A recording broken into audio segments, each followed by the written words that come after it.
gente, eu sou o Pato e estou de volta aqui pro canal. E nesse tempinho que eu fiquei distante, eu continuei observando e acompanhando os comentários e a repercussão dos vídeos que estão por aqui. Em muitos vídeos surgem comentários de pessoas falando mal do conteúdo que eu tô discutindo, principalmente quando é filme, série ou animação com conteúdo LGBTQIA+, para o público infantil ou infanto-juvenil. Nesses comentários, o que mais as pessoas falam é sobre acharem errado existirem esses programas voltados para esse público com discussões ou personagens LGBTQIA+.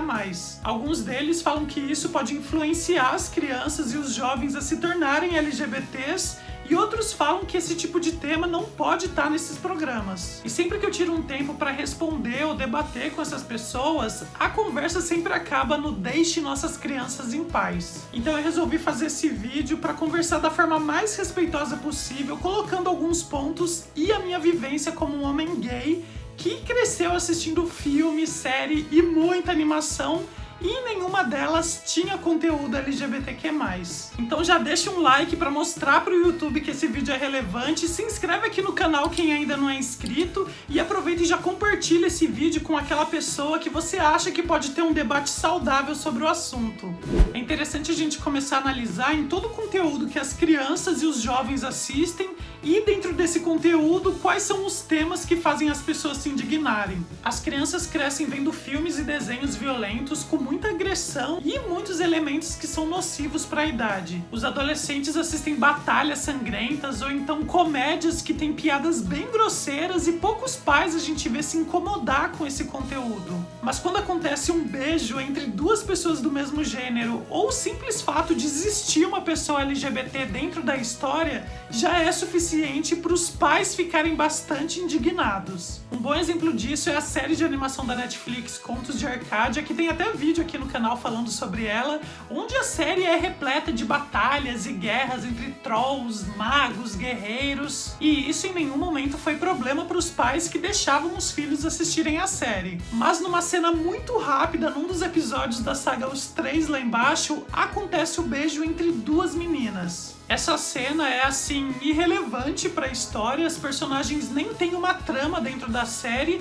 mas já foi suficiente para fazer um auê na época. Pode surgir algumas pessoas falando, mas o problema é o beijo, né? Porque é um programa infantil e tá mostrando duas pessoas se beijando, independente se são duas meninas. Porém, a série tem mais de um casal formado por um menino e uma menina que tem desenvolvimento na história e ninguém nunca reclamou. Então, sim, o problema é de ser duas meninas se beijando. Se a gente pegar como referência os filmes e as séries da Marvel que são repletos de ação e de pancadaria, e os pais levam os filhos, as crianças para assistirem, ninguém nunca reclamou sobre a guerra ou sobre a violência que existe dentro desse universo, mas foi só começar a ter representatividade LGBTQIA+, que o povo começou a chiar. E nesse ponto surge a discussão de que esse tipo de conteúdo pode ensinar as crianças a serem gays, a serem lésbicas, a serem LGBTs. Claro que esse tipo de conteúdo vai gerar curiosidade, interesse e quem sabe até identificação, mas não quer dizer que ele vai ensinar a criança a se tornar LGBT. Como eu disse, eu sou um homem gay que cresceu assistindo muita animação, muito filme, muita série, muita novela,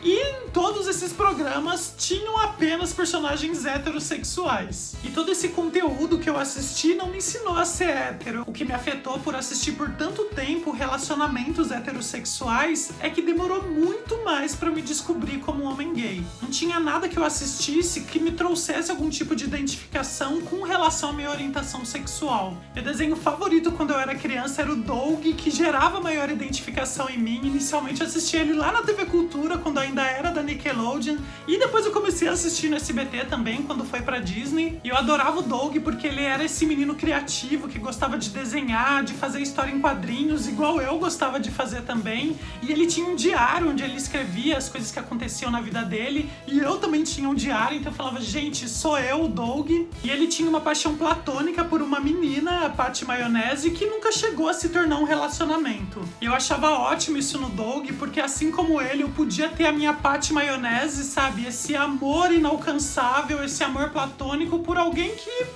eu nunca precisaria me relacionar. E olha, eu tive muitas Pattis maionese na minha vida até entender que não era exatamente aquilo que eu queria. Só pra vocês entenderem, o Doug não é um personagem LGBT, ele é apenas o mais próximo do que eu conseguia me identificar na época. Por isso que eu falo em vários vídeos aqui do canal que se naquela época, quando eu era criança, tivesse a quantidade de filmes, séries e desenhos com conteúdo LGBTQ+, que tem hoje em dia, quem sabe não demorasse tanto pra me descobrir como um homem gay.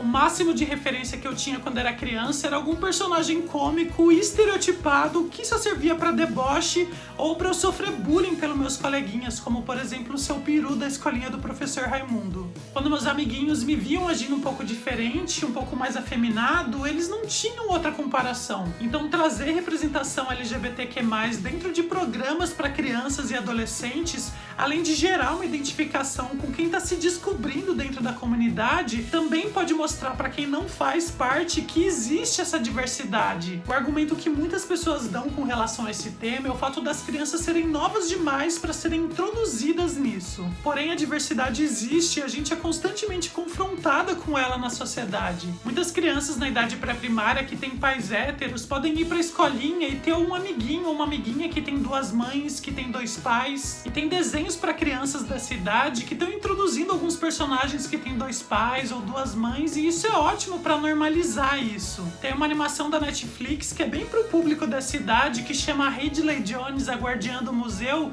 que tem uma personagem que tem dois pais. Assim como vários programas infantis com representatividade LGBTQ+, esse também foi duramente criticado, ao invés de compreender a importância que esses personagens trazem para a formação da criança. E isso é muito legal porque as crianças que assistem podem pensar: olha só, é igual meu amiguinho, é igual minha amiguinha, ou então é igual eu, sabe? Eu tenho dois pais também. Essa representatividade é importante até quando a gente fala sobre identidade de gênero, que pode surgir bem antes da gente entender a nossa orientação sexual. Eu lembro que quando eu tava na escolinha, na época do prezinho, do jardim, tinha uma menina que chamava muito a atenção de todo mundo pela forma como ela se vestia e se portava. E teve um dia que a escolinha resolveu montar uma piscina para as crianças brincarem, e eu lembro que na troca de roupa eu fiquei meio confuso. E eu falei: gente, pera, é um menino ou é uma menina? Algumas crianças achavam estranho e zombavam, e aquilo ficou na minha cabeça por muito tempo, sem eu entender exatamente o que estava acontecendo. Só depois de adulto que eu fui entender que aquele pode ter sido meu primeiro contato com uma pessoa transexual. E quando eu vejo séries infantis hoje em dia, como por exemplo o Clube das Babás, que lá na primeira temporada apresentou uma criança trans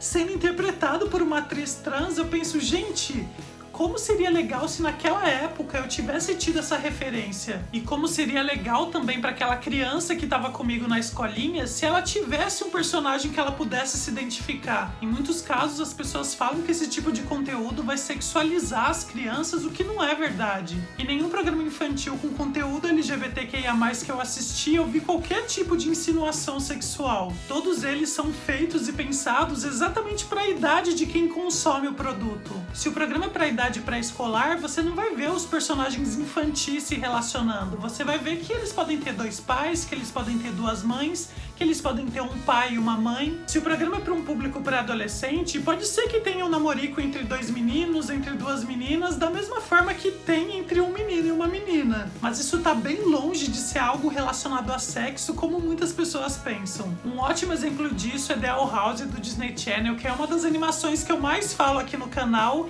e tem atualmente duas meninas namorando. As duas meninas têm 14 anos e até agora o máximo que a gente viu foi elas pegando na mão uma da outra e dando um beijinho no rosto. E sim, existem muitos desenhos onde personagens do mesmo gênero deram um beijo na boca um do outro, como por exemplo Keep e os Animonstros, Hora de Aventura, She-Ra e as Princesas do Poder, mas nada além de beijo e nada além do que a gente já tenha visto personagens hétero fazendo. Nenhuma criança nasce com preconceito, e isso, diferente da identidade de gênero e da orientação sexual, a criança aprende durante a criação dela. Uma criança constrói os seus valores através de várias fontes, como a família, a escola, a cultura, a comunidade ao seu redor. Pessoas jovens que se sintam atraídas por pessoas do mesmo sexo, ou então que têm identidade de gênero diferente da biológica, geralmente crescem sem nenhum tipo de referencial para se construírem. É muito raro a gente encontrar pais que conversem com as crianças sobre homossexualidade, sobre transexualidade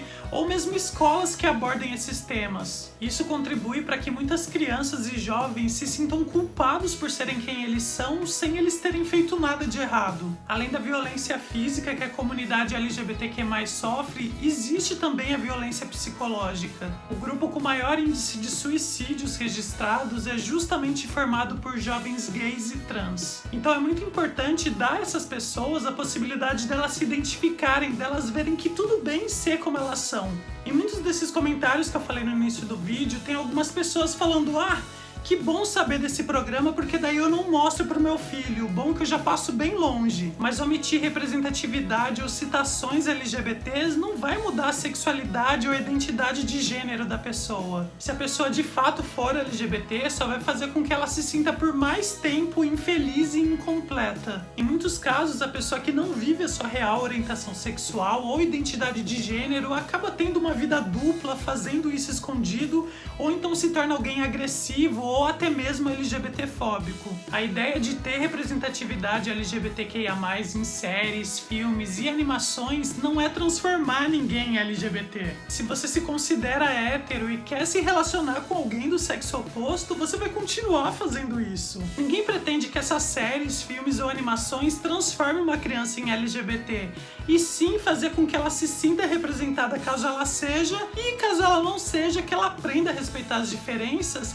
e que ela entenda desde sempre que isso é normal. Tem mais o que dizer? Sempre vai ter um pouquinho mais a dizer, né? Então aproveitem aí os comentários para debater mais sobre o tema e nos vemos então no próximo vídeo. Beijo do Pato e tchau!